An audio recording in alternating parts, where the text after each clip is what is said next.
Thank you so much. Before proceeding to the next presentation, I would like to call upon Dr. Iram Baloch, our very own, to the panel of experts. Dr. Iram, can you please come forward and sit? So, ladies, please.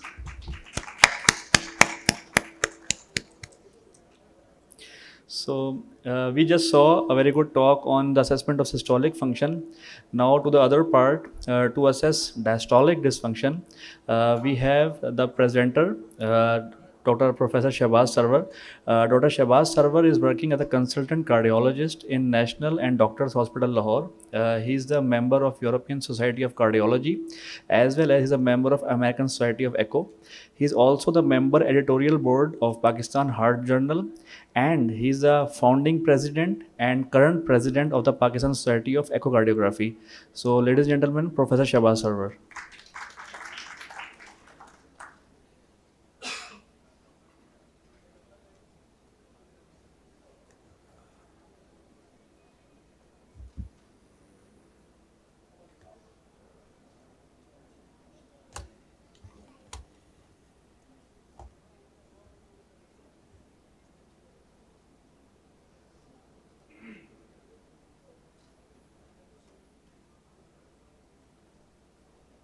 I'll just take a couple of minutes to start.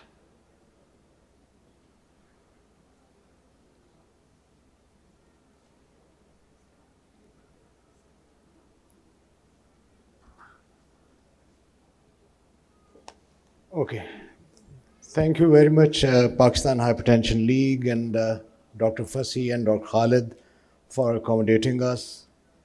Now, you have listened to a very nice talk by Dr. Sabah on systolic function evaluation, and I would be talking on assessment of diastolic function of left ventricle on echo.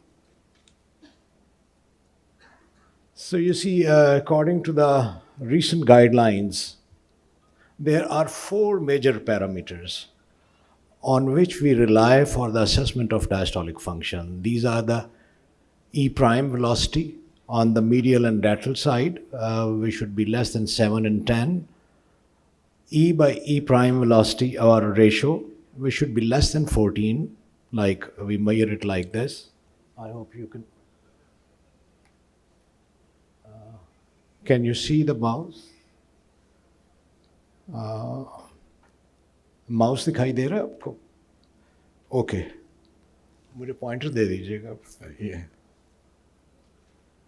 Okay, so we calculate E by E prime like this, and then the TR velocity, which should be less than 2.8, and left atrial volume index, which should be less than 34. Now, these are the four parameters on which we rely, and I would discuss them one by one and the overall impact of all of them. So, and then we have three algorithms. I would talk about all the three algorithms, and on the basis of these three algorithms, your own brain would assess how you like have this person's diastolic function. So there are four things: septal E prime velocity, I have told you, and lateral, and then the E by E TR velocity and the LA volume. And the abnormal are, if they are less than 7 and 10, E by E prime is more than 14, peak TR velocity is more than 2.8, and LA volume index or levy is more than 34. Now, if more than 3 are abnormal, then there is definite diastolic dysfunction. And if more than 3 are normal, then there is definite normal diastolic function. So these two extremes are very clear. The gray area is when 2 are normal, 2 are abnormal, or you can assess only 2, then that is an indeterminate diastolic function. This is a technical term, in fact, being used in the guidelines, but we must not stop there. We must look for the pulmonary venous flow, isovolemic relaxation time. We can do Valsalva, or we can do diastolic stress echo to define more clearly this set of patients. Where do they stand? So, the most sensitive parameter, there are two parameters. One is the most sensitive, one is the most specific. E prime is the most sensitive parameter, and it is reduced in all forms of myopathies. You see here, this is a normal, this is myopathy, and this is constriction. And you see here the E prime is reduced. And as per our previous guidelines, where we have used the E to A ratios, where grade 1, grade 2, grade 3 were based on E to A ratio, you see in all these E prime is reduced. So this is a most sensitive parameter. You should go by that. If that is abnormal and rest of the three are normal, we must start thinking that either we are missing something or we have to define it more clearly. So E prime is the most sensitive parameter. I think if you take home this message, I would be happier. Just this one message, that E prime is the most sensitive one. Now, all these guidelines are based on this Norris study, on the basis of which all these parameters were defined. And you see here,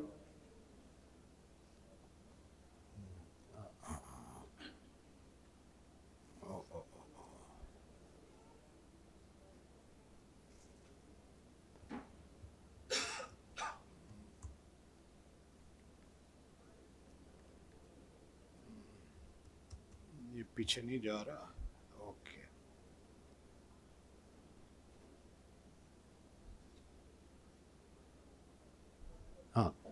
You see here that E prime was more than 7 in all the younger age patients, and around 60 and 60 years plus, E prime is just touching the 7. So we may see E prime, which is slightly lower than normal in older age.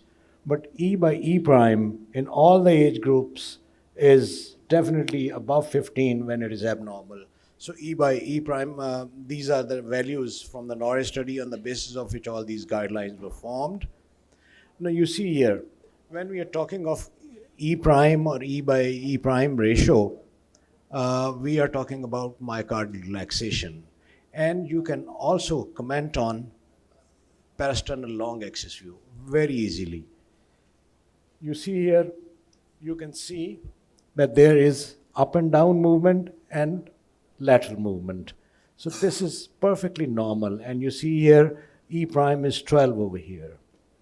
On the other extreme, you see only up and down movement. There is hardly any lateral movement. And you see here, the E prime is around 4 here. Definitely abnormal. The in-between area, this was an 18-year-old male, this is a 50-year-old, and this is an 80-year-old male, no comorbids. And you see here, there is some up and down movement and some lateral movement. E by E prime is around 6 to 7. So this is a gray area where it can be normal or it can be due to aging process. So here we have to define more and more. Okay, now we see here this is a 64-year-old male patient. He was due for cabbage with severe 3-vessel disease with tight left main. He was primarily asymptomatic, and in routine screening he was found to have these abnormalities. His EF was normal, you can see here. So in your opinion, what is the diastolic function here? Is it normal or is it grade 1 or 1, 2 or 3? Anybody can comment over here. You see here, this is the E velocity, this is the E prime, which is around 12, left atrial volume index is normal, TR velocity in him was 2.3. So what do you think is the grade of diastolic function abnormality over here? Would anybody comment? Yeah. जी 2.3 है. इस patient की ये है 2.3. हमने normal 2.8 yardstick रखी हुई है. So you see this.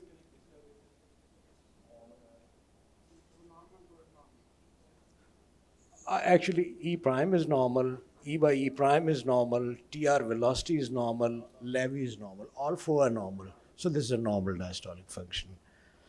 So हमें define करने के लिए diastolic function ये 4 parameters जो हैं लाजमी देखने हैं. Okay, now see this. This is a 71-year-old woman with TR velocity of 2.6, left atrial volume index of 39, E prime velocity was more than 7 and E by E prime was less than 14. So again, you see here, this is normal, this is normal, this is normal, levy is enlarged, so only one parameter is abnormal. So this is again normal. But we must look then what is the reason for left atrial volume or volume index which is higher. And to define that, we did the LVOT TVI, and we have found that this is because of the increased volume in this patient. Because reasons for left atrial enlargement could be diastolic dysfunction or increased filling pressure, increased volume in maybe athlete's heart, or maybe we have done it incorrectly. So in this patient, this was because of the volume. Okay, now we see here what is in these two patients. You see here E prime is 12, E by E prime is 7. And here in this patient, this is a normal looking ventricle. This is left ventricular hypertrophy. And you see here, E prime here is 6. Here it was 12. But the E by E prime, almost similar. And E to A ratio here, again, E is taller than A. And here a classical grade 1 abnormality type of function. So in these cases, these are with the normal left ventricular ejection fraction. In these cases, there were problems. So we have talked about the first algorithm. Now I will proceed towards the second algorithm. Now here we can say very safely that although the diastolic function was not clearly abnormal, but we can clearly say, because this velocity is less than 50, that his filling pressures may be normal. So when we were talking about diastolic function in the first algorithm, we have just said that this patient has diastolic function abnormal or normal. Now we'll move towards when we would say what is the filling pressure. You see here in this patient, again, left ventricular hypertrophy. We see the E wave, which is very tall, A wave very small, so E to A ratio is 6. TR velocity is 4, and E by E is 30. So definitely 3 are abnormal, and when we see the E to A ratio, which is definitely higher, we can see an L wave over here. So there is grade 3 function abnormality. So now we move on towards the second algorithm. That is the estimation of LV filling pressure in patients with depressed left ventricular ejection fraction or normal EF and diastolic dysfunction. And this is based on a couple of very important parameters, E to A ratio and E by E prime. Now you see here, E prime is reduced in all these three examples, but E to A ratio is reversed here. This is kind of normal or pseudo-normal, as we say, and this is clearly again abnormal, very tall E and very small a. And based on this E by E prime ratio, again from this Norris study, we have seen that if E by E prime is more than 15, majority of the times filling pressure is raised or abnormal. So on the basis of these studies, what we have found is that there are again three kind of scenarios: when E to A is reversed or when E to A is grossly abnormal. In these two situations, when E by E prime is, or E prime is very short, this is grade 1 diastolic dysfunction with normal filling pressure. And here, when E to A is grossly abnormal, this is diastolic dysfunction grade 3 with increased filling pressure. So these two areas are very clear. The gray zone again comes when this E to A ratio is kind of pseudo-normal, where E to A ratio is less than 0.8 and or in between 0.8 to 2, and E velocity is taller than 50. So when we have a situation like this, then we must evaluate another three parameters: average E to E by E, TR velocity, and left atrial volume index. If more than two are positive, then we are talking of grade 2 abnormality with increased filling pressure. And if one is positive, one is negative, then we can go for diastolic stress echo or other parameters. So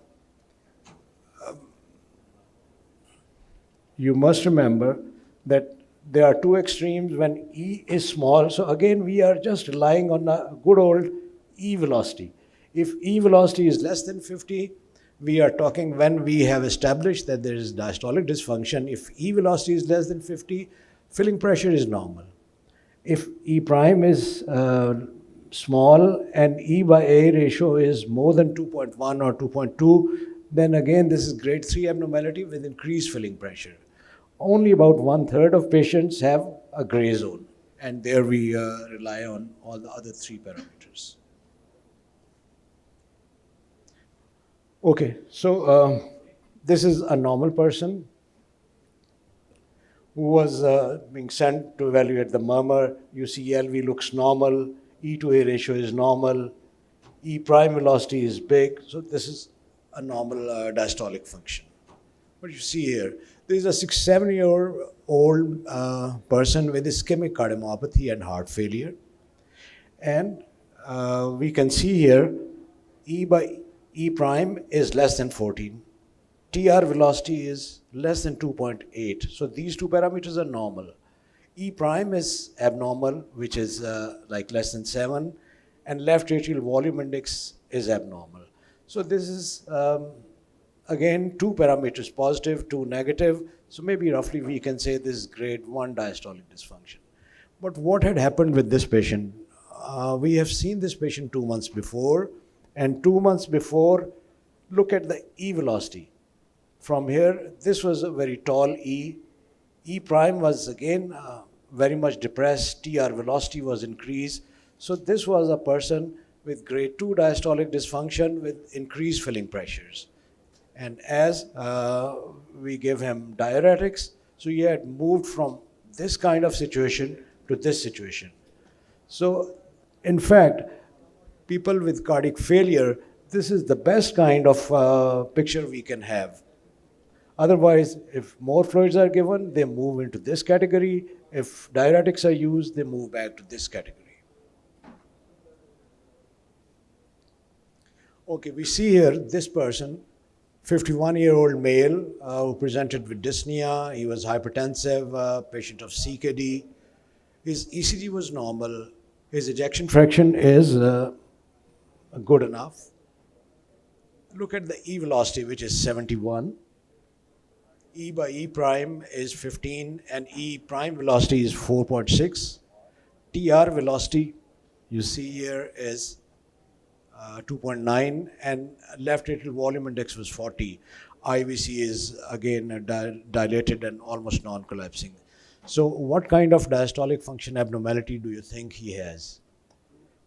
Grade 2, wonderful, very good. Because, and again his filling pressure increased. Yes, that's very good. Bilkul. Okay, now I have just talked about the L wave in patients with bradycardia, where the heart rate is slow. We can see an L wave like here, but it's usually less than 40 centimeters. If we see patients where L wave is more than 40 centimeters per second, then usually it is diastolic function abnormality, grade 2 or grade 3. And in these patients, we would have like E prime velocity is usually very less. We can also see this L wave in patients with atrial fibrillation when the heart rate is low. Okay, this patient, 59-year-old male, dyspneic, hypertensive, diabetic, ECG is normal, ejection fraction is borderline about 55%, and his E velocity was 80, E prime was 4, and E to A ratio is about 3.8. Yes, wonderful, very good. TR velocity high, so this is a grade 3 abnormality, and filling pressure is of course increased. So hypertrophic cardiomyopathy, we generally assume that this is a structural heart disease, heart muscle disease. So we most likely would have a diastolic function abnormality. But look here in this patient, EA looks almost normal. E prime velocity is about 8, and E prime is 10. So remember, this is a 23-year-old gentleman. So in this patient, although all the parameters appear normal, TR is less than 2, and IVRT is again also increased. So probably this patient has normal diastolic function, would you say? Would you like to comment that this patient has diastolic function which is normal? Definitely established hypertrophic cardiomyopathy. So we must remember, as the first slide I've showed you about the Norris study, E prime was definitely abnormal. Now, whenever there is constriction, E prime is always normal. So this was actually a patient with amyloidosis, and he was having poor LV function, but he was referred for pericardiectomy, even at Mayo Clinic. Now this is a 52-year-old man waiting for heart transplantation because of they thought that he has got severe LV dysfunction. He had his echo, he had his MRI and cardiac cath performed, and diagnosis was restrictive cardiomyopathy. But somebody probably might have misinterpreted this way. When you see, truly life is not a bed of roses. We have difficult situations most of the times. Almost 40% of the patients are with difficult situations where assessing diastolic function or filling pressure is difficult, like MAC or mitral end recalcification, atrial fibrillation, constriction or hypertrophic cardiomyopathy. These two things I have shown you. So we need additional supportive parameters like pulmonary vein, Valsalva, IVRT and timings, and with the help of strain. We have to be careful when we are doing left atrial volume index, which is probably the least sensitive in all these 4 parameters, because in atrial fibrillation it can be enlarged, with MR it can be enlarged, with in athletes it can be enlarged, and with increased output, as in the example I have shown you, it can be enlarged. We have to be careful with the E by E prime, especially in left bundle branch block situations, CRT, significant MR, ischemic cardiomyopathies, hypertrophic cardiomyopathies, and atrial fibrillation. So we have to be careful, and I will discuss certain abnormal situations. So that was the second algorithm. First algorithm was when you define whether diastolic function is abnormal or not. Second algorithm was when you define whether the filling pressure is abnormal or not. Now this is the third algorithm which you can use in patients with MAC or mitral end recalcification, because LV diastolic parameters are altered in the presence of MAC. And is it the direct effect of MAC or truly depressed diastolic function? We have to interpret with caution. The proposed clinical algorithm for estimation of LV filling pressure in subject with MAC is, and this was done by the ACC president Zogby and his colleagues, that we look for the E to A velocity, the time-old E to A velocity. Now, if the E to A velocity is like a good old diastolic dysfunction, grade 1, where E velocity is less than 50, then here the filling pressure is normal. If E to A is more than 2.1, then filling pressure is increased over here.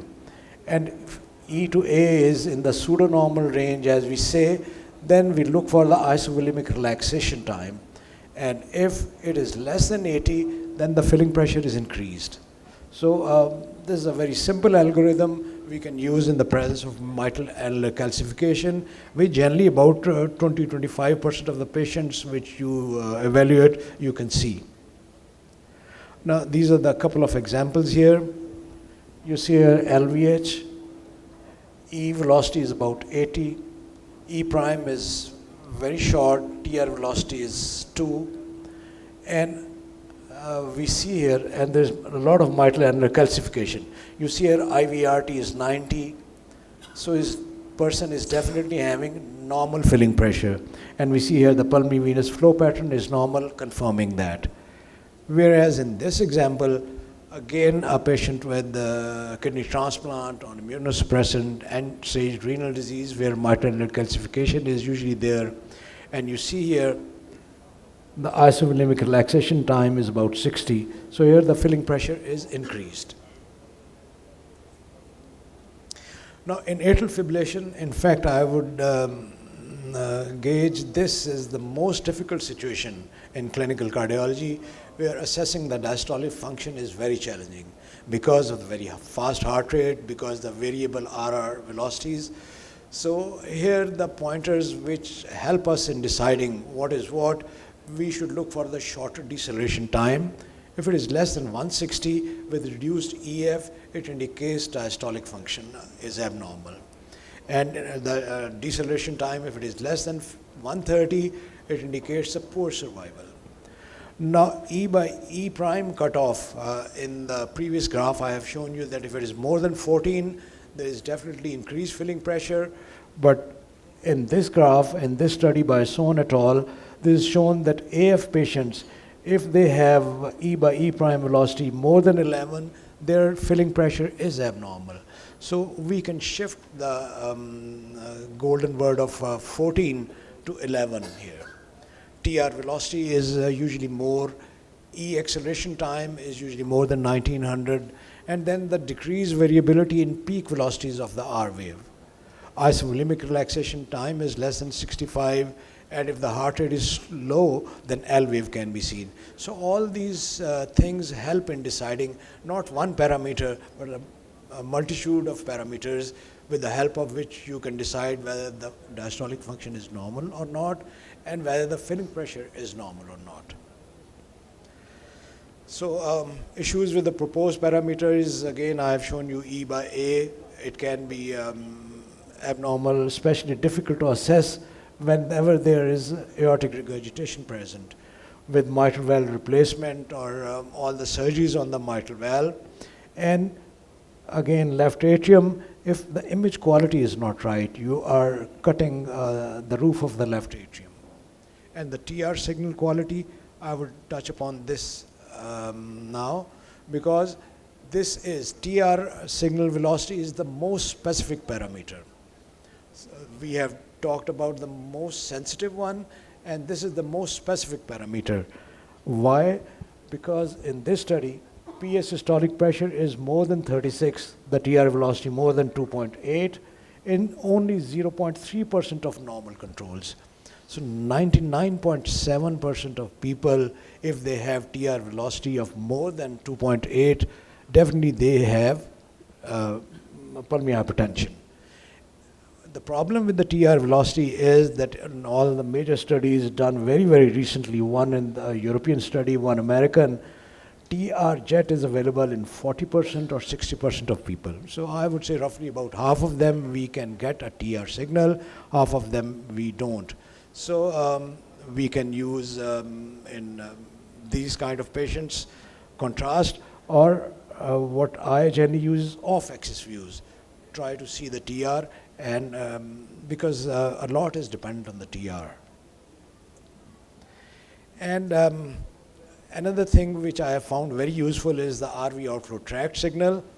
In the recent 2022 guidelines on pulmonary hypertension, what they have defined is that if RV outflow tract is less than 105 with a mid-systolic notch, then this is indicative of precapillary hypertension. And if in the presence of other parameters defining diastolic function abnormality, you find this, where you cannot find tricuspid regurgitant signal, then I use it as a surrogate to define TR signal, and we can use it to say that the diastolic function is abnormal. So grading diastolic function is very, very tough, especially in primary pulmonary hypertension, whenever there is a pacemaker, left bundle branch block, or wall motion abnormalities. And you see here, this is a patient with D-shaped ventricle. E prime velocity is reduced, E by E is reduced, but you see, and E is normal. It looks to be abnormal, but when his cath was done, this patient had a mean PA pressure of about 28. So definitely pulmonary artery hypertension was the cause, not diastolic dysfunction was the cause of reduced E prime. And with left bundle branch block, again you can see that E prime, medial is reduced, lateral is not reduced. So this is because of the left bundle branch block pattern, not diastolic function abnormality. You can use pulmonary venous flow to decide whether this is normal or abnormal. This is also about the left atrial volume index. To calculate the left atrial volume index, you need to have a image which is aligned to optimize left atrium.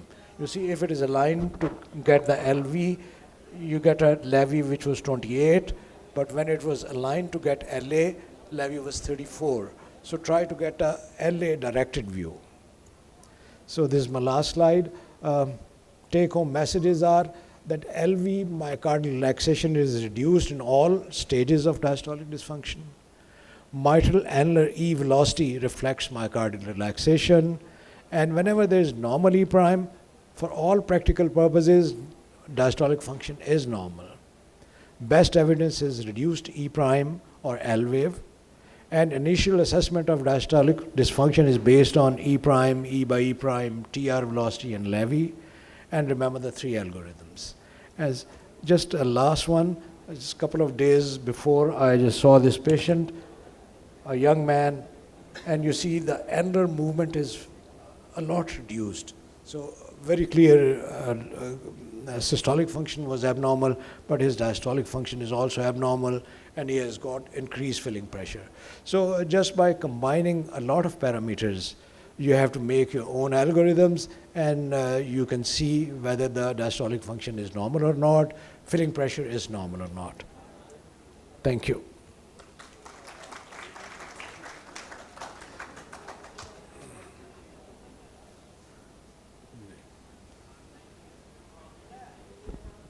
Thank you so much, sir. It was a diastolic dysfunction. Trust me, I mean, you can talk for hours and hours on diastolic dysfunction, and it is somewhat difficult to grasp. So anybody has any questions, please, this is the time. Ji.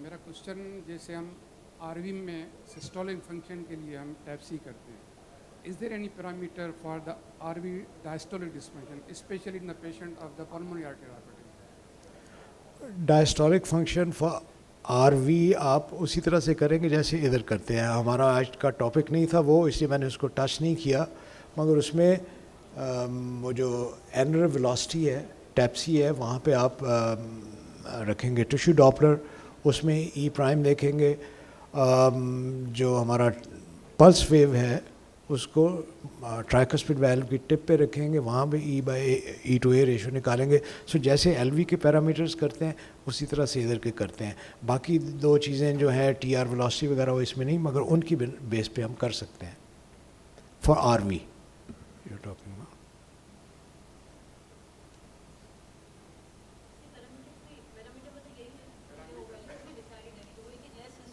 जी हाँ,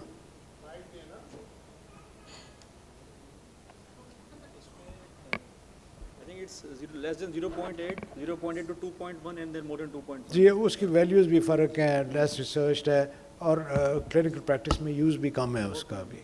Practically work नहीं होगा.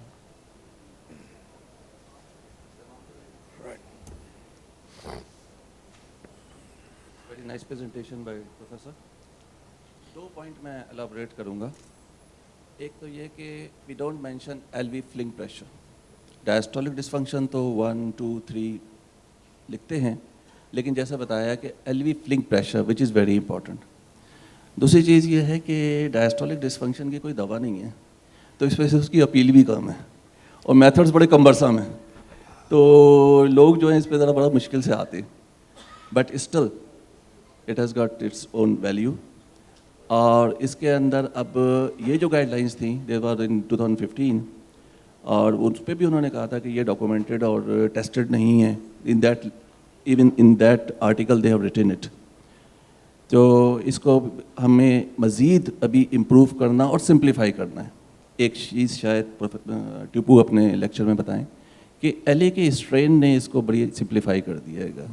L A strain values کو اگر آپ major کریں تو 1 یا 2 parameter per, but that is not in the guide lines yet. Doctor Imran, آپ کی بڑا اچھا کمنٹ تھا. انفیکٹ ٹریٹمنٹ ہمارا آج کا ٹاپک نہیں تھا. I had a different talk where we are combining this echo parameters with clinical parameters. That is the diagnosis and treatment of heart failure with preserved ejection fraction. اس میں بہت سے ہم clinical parameters add کرتے ہیں جس میں anti pro B N P اور یہ وہ ہے. And a couple of years back we were really helpless and how to treat that. Paradigm I جس نے آرنی کو کچھ تھوڑا سا فیمیلز میں اور بارڈر لائن ایج گروپس میں اس کی بینیفٹ شو کی.